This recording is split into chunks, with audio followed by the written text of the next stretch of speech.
Welcome to the Vandy Sports Podcast. I'm your host, Chris Lee. Our guest today, Mitch Light of The Athletic. We will be talking Vanderbilt sports and about this coronavirus crisis and how it is and will affect things. We thank our presenting sponsor, WellSpire, Nashville's Learning and Development Center. WellSpire offers personal and professional development opportunities in a beautiful facility in the Gulch neighborhood. Stop by for an event with world-renowned speakers or host an off-site event that will wow your team or your clients. We thank our co-presenting sponsor, the Well Coffee House, which turns coffee into water and has a mission to bring clean water to the world. Today's news is presented by Sutherland & Belk, a Nashville-based injury law firm. Sutherland & Belk is committed to fighting for those who have been injured in car, motorcycle, and truck accidents. Check them out at sbinjurylaw.com. Nothing new to report, but in case you missed it earlier, former Vanderbilt football coach Woody Widenhofer has died. Widenhofer was 77 and was head coach at Vanderbilt in the late 90s and early 2000s. So prayers and peace to the Widenhofer family in their loss. I know he's a man who meant a lot to a lot of people, and we wish them the best in getting through this trying time. Our guest line, on which Mitch Light appears, is brought to you by Boll & Branch, which was started by Vanderbilt graduates Scott and Missy Tannen. I had no clue what I was missing until I got Boll & Branch sheets. They are fair trade certified, meaning they were made under safe conditions by men and women, treated and paid fairly. Try them free for a month. You can return them, but you won't want to. Once you get these sheets, try the mattress. That was voted the best mattress of 2018. Go to bollandbranch.com. That's spelled B-O-L-L. Enter the promo code Vandy and get $50 off your first set of sheets.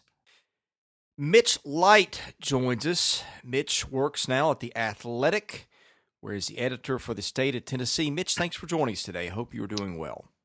I'm doing well, Chris, as well as any of us could be hope to be doing during this strange time. And life at the Light household, it's full again. Your daughter is home from Vanderbilt, although doing a lot of online classes and such. Your son, of course, is home. What's that been like, just as the parent of a Vanderbilt student, and what's it been like witnessing it from that perspective?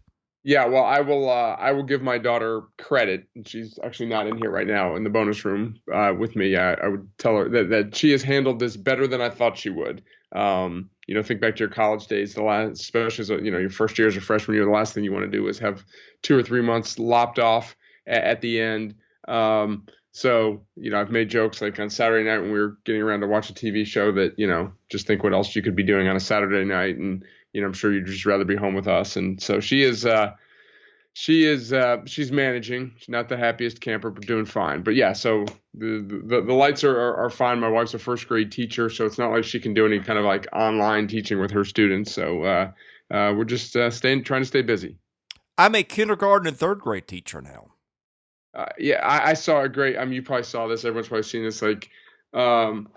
I'm paraphrasing. I'll probably botch it. Something like homeschooling now, and my 2 students got suspended for fighting, and the teacher got fired for drinking on the job. Right, I did see that. That was so perfect. I hope that cabin fever doesn't drive us crazy all at some point. Right now, frankly, I probably could have used the pause button a little bit on life, although this is not the way I hoped. But, a lot of stuff has gone off the board since you and I talked. The NCAA tournament, missing that had to really hurt you because you are at heart a college basketball junkie. Yeah, no, definitely. I enjoy the tournament and everything that goes around it. Obviously having the SEC tournament here is fun. So that was the first domino to fall. And then just, love college basketball. And I don't think either of us are going to have any original thoughts on all this, but I feel bad for the players and the team, especially the seniors, and a school like Rutgers that hadn't been since 1991 had a magical season. They don't get a go. Teams like ETSU and Belmont that had already won their conference tournament. Now you could argue that, and Joe Rexroad wrote about this with both those schools, they at least had their March moment where they were able to cut the nets down and celebrate, where a lot of teams weren't and hadn't finished their tournament yet. So yeah, just the whole thing The whole thing obviously is unfortunate. From the sports part of it, it's just it stinks that it happened. I guess you know what if it's probably better that the whole thing was canceled rather than this happened after the first weekend and then having to make the really difficult decision of canceling the rest of the tournament. Yeah, maybe so. I Maybe could not, maybe see why. so. Yeah, Yeah. I tend to think some basketball is better than none, but Yeah. on the other hand, I did wonder this, and maybe I missed it because that's right when I left for vacation. But why didn't the NCAA? I mean, they'd done the work, so you might as well come out with it. Why didn't they just go ahead and say, here's what the field of 68 would have looked like? I mean, Well, I don't think they especially had in done like the the 1% possibility that a tournament would have ever happened. But I just think that, like you said, Rutgers, I keep thinking, okay, they hadn't been to the tournament in forever. Don't you at least get that trophy to put on your mantle and say, hey, we made the field of 68? Yeah, that was my original thought, but I don't think they had done the work because the committee convenes like 3 or 4 days before midweek. So I think they had already decided to cancel the NCAA tournament by the time the committee would have convened. Not that they couldn't have done it remotely or anything like that. I was, you heard arguments like that they had other things to worry about, but the actual committee members. I mean, I guess there's athletic directors, there's there are administrators on there that had their hands full with what was going on in their respective campuses. So I think the argument too was that the committee members had important things to worry about. But like even though we knew the tournament wouldn't be played, it's like you hang a banner. Every school's got an NCAA tournament year. The years they made it, and you let Rutgers hang a banner. You let Kansas put that next year. Everyone who made it, those programs deserve, to at least know that they made it.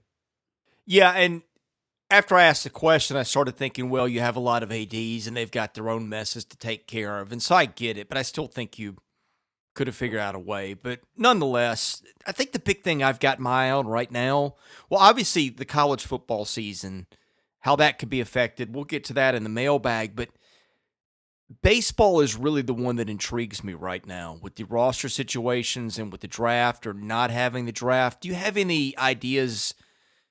And look, we're all spitballing, but what do you think happens with all that in terms of baseball and in terms of next year? Yeah, that's a good question, and I mean none of us know. Like you said, we're all kind of guessing here. I've been following it pretty closely. I don't think anything's official, but it seems like that they are going to let spring athletes um, have another year of eligibility. But baseball's a huge.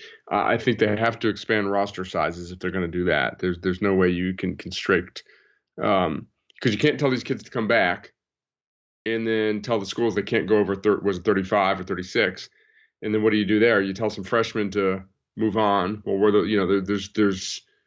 there's 5 classes. I know there's not a lot of seniors in college baseball, um, and not every roster spot's filled. But there's you can't have 5 classes of student athletes in a 4 year. It jammed into 35 spots or whatever. So I think they've got to do that. And there's a lot of different theories on what they can do with scholarship money. Whether, like, let's say a kid was on getting 50% scholarship this year as a senior in 2020. Let him keep 50% next year, and that doesn't affect your 11.7. I think there's ways you can be creative about that. So I think they'll figure something out. They've got plenty of time to figure it out.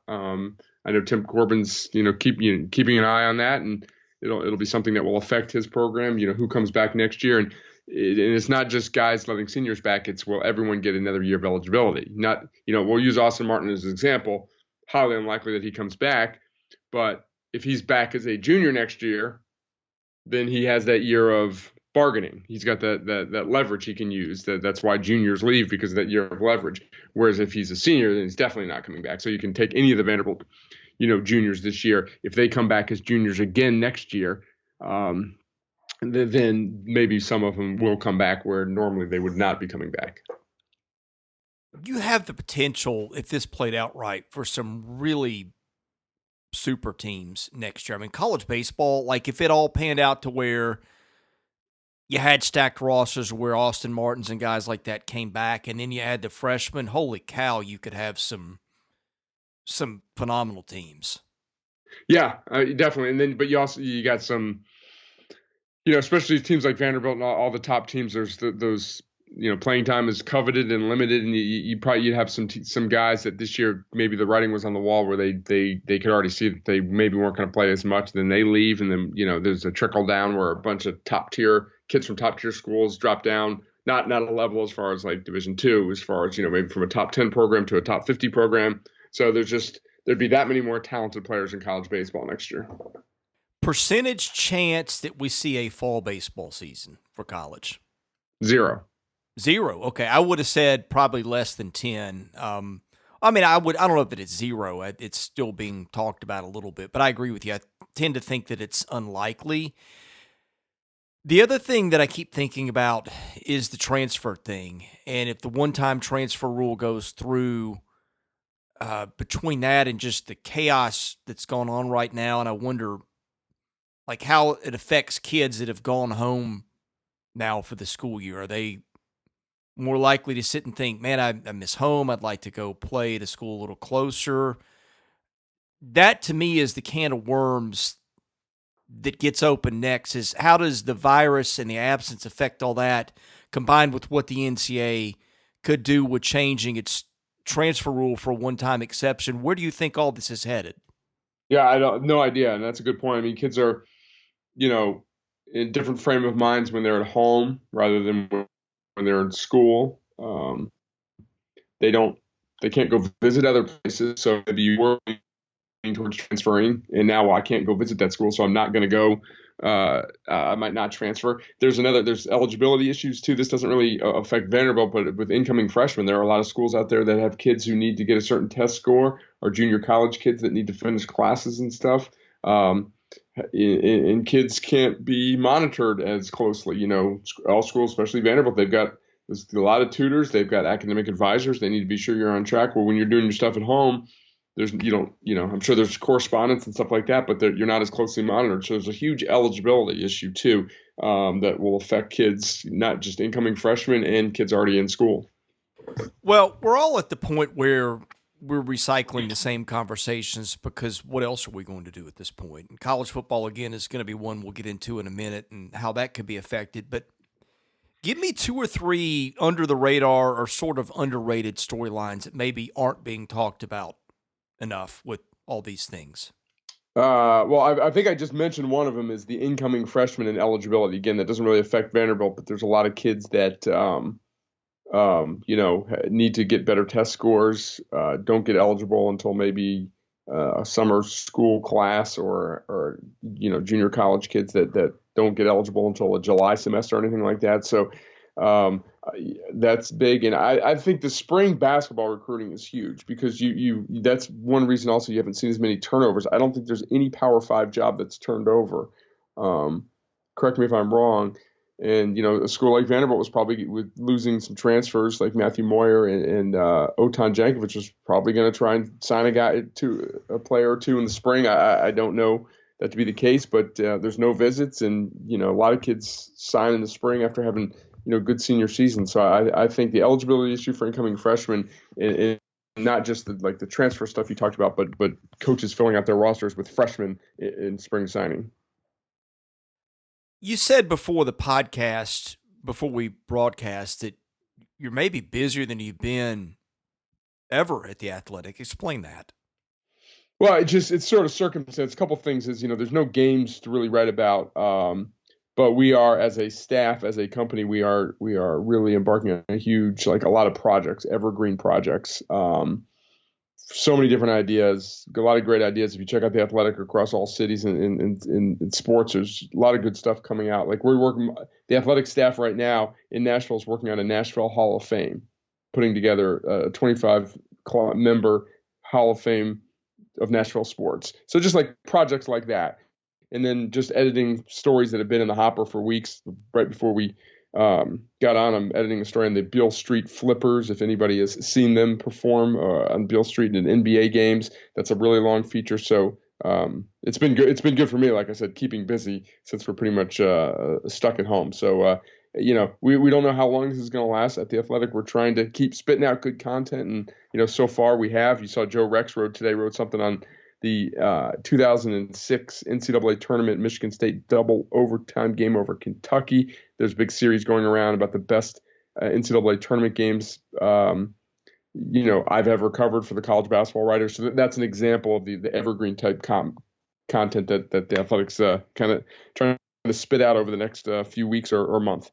Yeah, that is the one bright spot in all this is now I always get requests, why don't you have so and so on the podcast about such and such? And I'm like, well, I usually got my hands full during the season with, especially now with Vanderbilt baseball going so late into the year. And then all of a sudden, first week of August, camp starts. I've really got maybe 5, 6 free weeks. And that's the one bright spot on all this, I think, for sports journalism is now all the ideas and things I've thought about doing or long form pieces or anything like that. Now, all of a sudden, no, my issue is going to be as a freelancer finding work other places to pick up for it. And maybe that gets in the way. But I do think, in a way, that could be the bright spot is, like you said, these evergreen projects and things that you're like, oh, man, I'd love to do this if I ever have the time. Well, now, in some ways, we have more time than ever. Yeah. I mean, the good and the bad. Obviously, we'd rather be having games going on, but there is a lot of a lot of creativity out there, a lot of good ideas, and so yeah, like I said, it's been great for me just keeping busy. Okay, I'm going to throw you a hypothetical. Let's say the next 12 months or maybe 11 months, maybe by start of college baseball next year, they're ready to go. But let's say you go basically a year with no sports.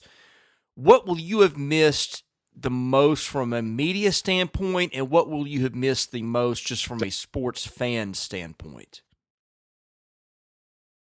Um, Good question. I love postseason college baseball. Not just watching Vanderbilt. I love that all the games are on now and love watching it and watching College World Series. I don't know if that's what I missed the most as a fan. I would say college football Saturdays, just being at games, working the Vanderbilt games, and then coming home and watching big games on Saturday night, or vice versa, watching big games during the day. I'm kind of an equal opportunity. I do love college basketball, but I love all sports and love baseball. Big Yankee fan. So I'm my cop out there is maybe I guess I'll say postseason college baseball from a media standpoint. Probably college football. Well, I think college baseball, one of the things that I will really miss this year, I thought that the convergence of the draft in Omaha with the World Series, and particularly with what was a really, really, really strong college class, as strong as I remember in a while, and particularly on the pitching end, to me, that's one of the things that I think I will miss the most because I really thought, A, I thought college baseball from a national standpoint had really started to get momentum, and especially around here. And B, you throw in the draft with that. The draft has gotten more coverage in recent years. People have gotten into that a little bit more.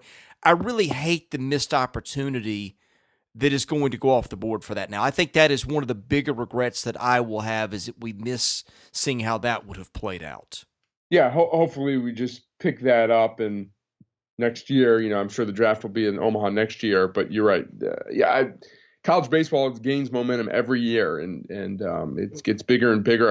I don't think it'll ever get to the point where it's uh, obviously it won't get to the point where it's college football. It won't get to the point of college basketball either. Although college basketball is kind of declining in interest over the years.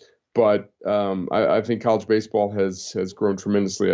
ESPN's played a big role in that. They're the SEC network, now the ACC network, when they decided to start televising all games, all the tournament games, that was a huge boost for the sport. The players making it from the draft to the majors quicker has added interest from Major League Baseball fans. So you're right, from all different angles, the sport has been growing, and this is a blow. Hopefully, it's just a temporary blow, and then it can pick up its momentum next year. Yeah, and on the other hand, if they don't have a draft and all the things we talked about come true, then holy cow, next year's draft would be crazy. Yeah, I can't imagine there's no draft. I don't know. I just can't imagine that there's no opportunity for kids to move on this year. Yeah, I'm with you. I'm having a hard time Yeah, believing that myself, but it's been out there. So let's right. go to the mailbag, which is sponsored by Vanderbilt fan and independent insurance agent Josh Minton of Brentwood. If you need home, auto, motorcycle renters, landlord life, or commercial insurance, Josh is a guy to contact. Call him at 615-933-1979. Email him at josh@hqinsurance.com. Follow him on Facebook at JD Minton HQ. He's my insurance agent. Give him a try. I think you'll be pleased. Mr. Vandy says, do you think the football season could be in danger from the virus? I just don't know. And my son asked me that before, and I was like, I don't know. And I said, I'm not trying to be short. Like, who knows? My guess is no. But we just don't know. This is unprecedented on so many levels, and I hope we can just kind of be patient. I know a lot of people have different opinions on things, but I'm of the opinion we just need to be patient and stay at home for several weeks at least or longer and let this thing not run its course, not like it's going to end, but I think we'd be making a big mistake if we tried to get back to business as usual in the next few weeks. So hopefully, obviously, all of us want college football back. But I think anyone who says they know doesn't. They're just guessing. Yeah, I mean we're all guessing. So right.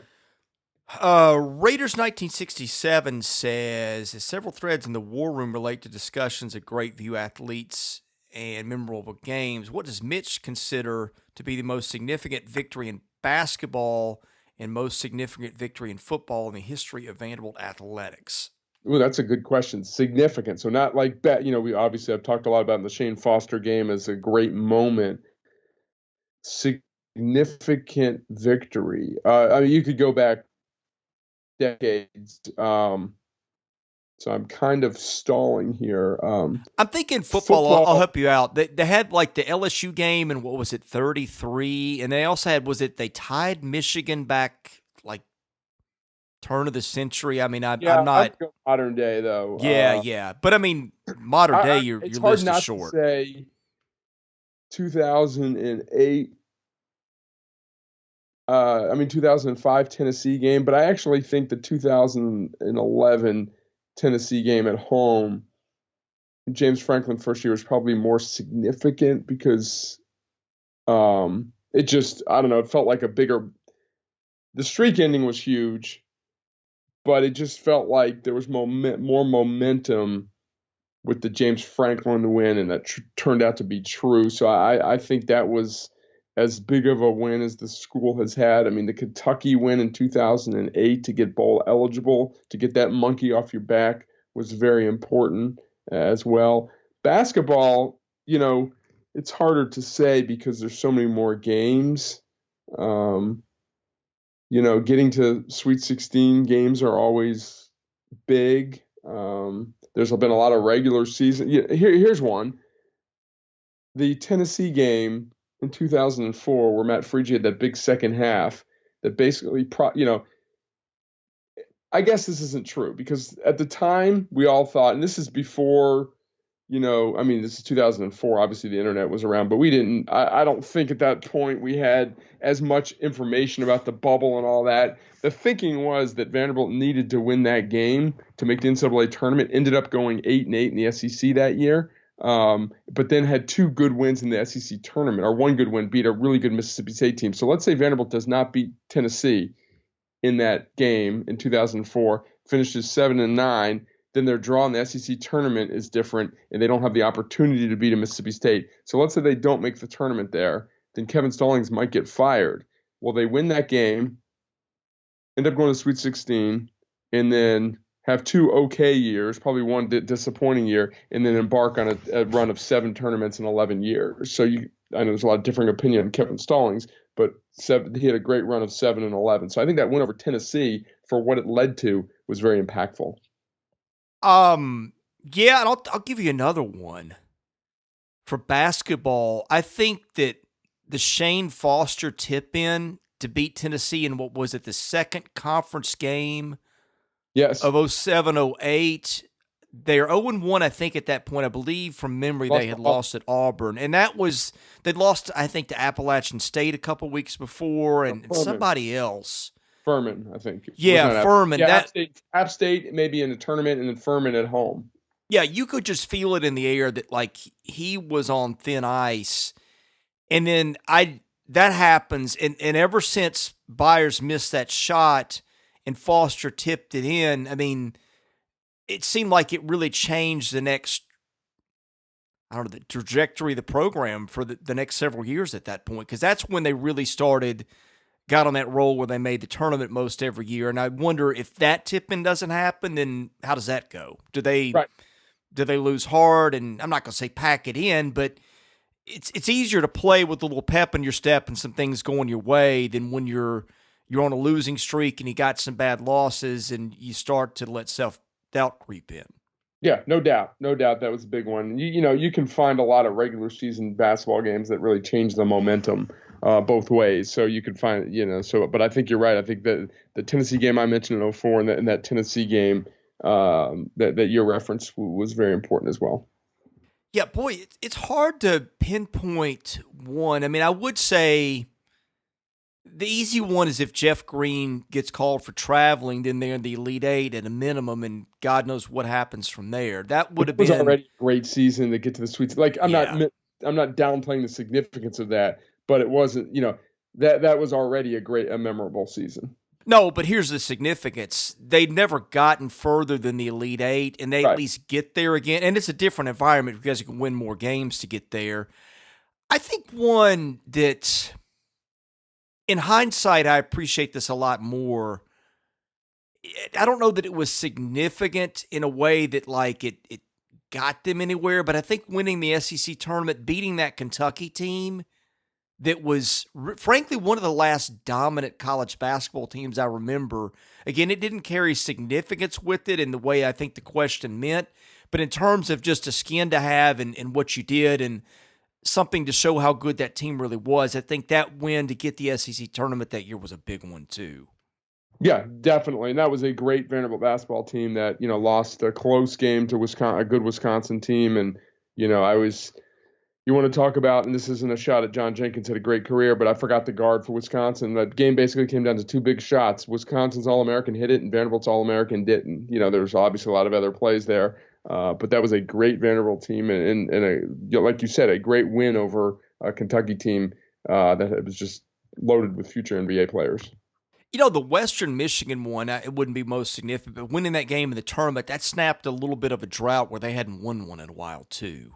Yep, yep, and that was obviously led to the NC State game too. Yeah, which I think in terms of best games I've ever seen, boy, that's on the top 5 of my list is involves Vanderbilt. I've gone back and watched that in several Athletic. times. Today in the Athletic, Josh Cooper, who was an editor for the Athletic in Los Angeles, who was a sports editor of the Hustler that year, has a Q&A with Matt Freege up about that specific game. So it was good stuff, good fun to relive that moment. Football, I'll give you a significant one. I think that winning the Music City Bowl in '08, you may have alluded to it, but not by name. Just getting that losing streak over was a big one. Not just to win the bowl game, but to have a winning season. That snapped the streak back to 82 as far as consecutive losing seasons. So yeah, it was important to make a bowl game, but it was almost more important to snap that streak of losing seasons. And I think '05 Tennessee, I think you mentioned that one too. That was one you just felt like they had lost so many games in that series in the last minute or two, and it just felt like it was inevitable that something would happen down the stretch of all those games that they were just going to lose, and you just always felt that was going to end. That felt like the moment that all of a sudden, when they get that interception in the end zone to basically end that game, it just seemed like it broke a curse that hung over that program for so long that I think, and players probably don't feel this way, but certainly watching it from afar, it felt like that kind of laid the groundwork that, hey, better things might be ahead for them. It took a while longer than we thought, but I think that was a big one too. Yeah, it just relieved some pressure. Like, you mentioned the players feel the pressure of an individual streak. Who knows? We talked about a lot with the basketball team this year, the losing streak. You could say that didn't really matter, but it did matter, and everyone kind of felt it, and it was a different kind of streak. But once you finally defeated Tennessee, then you didn't have to worry about it. You didn't have to answer the questions in the coming years, and there was that believability as a program. Because okay, not that this is that tangible, but like I'm on the sidelines for games. I'm standing there. You can kind of get a vibe of games and whether or not guys or the people on the sideline really believe something's going to happen. And I would, I wasn't doing the job back then, but my guess is once that happened, the program just had a believability that it could beat Tennessee. If I'm going baseball, there's two that stand out to me. One obviously is winning the national title in 14, but I think I wouldn't say 1B, but maybe two would be just beating Oregon State and getting to Omaha, because that was a hurdle that for several years they just never could get past. Yeah, and obviously the Tennessee game and the Worth Scott game was, Tim Corbin always brings that up for one of the biggest wins. To talk about believability and getting, changing the vibe around a program. So that obviously kickstarted things. And then I think Oregon State, winning the national title was great, but you can still have a great program and not win a national title. Finally getting to Omaha, because the pressure was starting to mount. They had some good teams, great recruiting classes that hadn't done it yet, and it just felt like once they broke that door down in 2011, that it was sort of like, okay, this hurdle's been, you jumped over that hurdle. That's not weighing you down in future years, like it had been before they got to Omaha. Yeah, and I think that was sort of anticlimactic because they pretty much trounced Oregon State in those two games and probably got the gift of maybe a weaker number one. I think Oregon State, of all the regional hosts, was one of the worst ones that year. I think they had some injuries, and it looked like a mismatch. But the program had sort of been in a malaise ever since they lose that final game to Michigan in 07, and really – I don't know. Almost, I'm not going to say they sleptwalked through 08 and 09, but it kind of felt that way a little bit. Yeah, those were not great seasons. Pedro Alvarez got hurt in 2008, and they got to go 2-0 in Arizona at Arizona State, and then the next year basically only get in. I think their SEC record was 12-17. Got into the tournament with a deep run in the SEC tournament, and then go up to Louisville and lose to Middle Tennessee, who's a higher seed in the first game. Now they went ahead and avenged that game and ended up getting to the regional final against Louisville. Then the program started to kind of regain its swagger the next year in 2010, beating Louisville, taking Florida State to 3 games, and that kind of set the table for 2011. Yeah, in 2010 also, that was when they lost all those games early. And remember, you look at the schedule and you just go, there's no way. That was like when their tournament streak was, you just figured they're going to snap, and then they got hot. I remember watching them on a Sunday. I think Mike Yastrzemski hit a big home run in Baton Rouge. I think they got a series win down there. They end up kind of, I'm not going to say cruising into the NCAA tournament, but they got there way easier than they might expect it. Yeah. I think you're thinking about 2012. That was the year. Am I? Yeah, I think that was the year they lost all those games early, lost so much of talent. Oh, yeah. You're right. And then rallied and hit a homer against LSU. And then swept Ole Miss in the final weekend and did well in the SEC tournament. Got it, like you said, got in pretty safely. But 2 weeks earlier, you thought they were probably on the outside looking in. No, you're definitely right, because Yastrzemski wasn't even there for 2010. But those two seasons are kind of, I get them mixed up because neither team was all that great. They were kind of that in between where they're loading up for the next cycle, but both those kind of set the stage for bigger things. 2010 set the stage for 2011 getting to Omaha, and then 2012 set it for that 2013 team that was just dominant until it ran into Louisville. And not to keep correcting you, Chris, but why not? He was there. Why he was not? A freshman. He was a freshman in 2010, by the way. Yastrzemski was? Yeah, because remember he went down to Florida State for the Super Regional, and his dad played at Florida State. Oh, so that's right, because he's 12, well. And what tripped me up was he was a senior. I'd forgotten that for a minute. So yes, I actually remember edit out all your mistakes in this podcast. Well, hey, that's what you're here for. It would be a very short podcast if you edited all out of your mistakes. In baseball, they call this mop up, man. You get to come in and clean up all the messes I'm making today. Yes. Yeah. That did you go down to Tallahassee in 2010? No, I did not. I remember trying. My son was only 6. Thinking, hey, maybe we'll drive down there, but I just didn't. Yeah, did not go. That was one of the hottest environments I've ever been in. It was just miserable. Like anytime you stepped out of the press box, thank God I led that sheltered existence for that weekend. Yeah. But it was absolute misery. But yeah, I mean, I remember. I think I've told this story before. I wrote down. With the guy that was a fan and used to lead a lot of the tailgate stuff they did. I remember it's funny how you process things different ways. He just looked at me. He's like, man, it just feels like this program's never going to get there. I was like, that's funny because I kind of feel like the way they ended this season it really set the table for great things the next year, and that's pretty much exactly the way it went down. Yeah, I remember, my job at Athlon. I obviously dealt with freelancers around the country, and the freelance, my Florida State writer, knew I went to Vanderbilt and I followed the baseball team closely. I just remember him emailing me afterwards, like, the people at Florida State were blown away by Vanderbilt's pitching. Obviously Florida State won, and that was that small park, but Sonny Gray and some of the guys they had coming back to that 2011 team. That's kind of when I was like, okay, maybe this team is pretty good. They are in pretty good shape.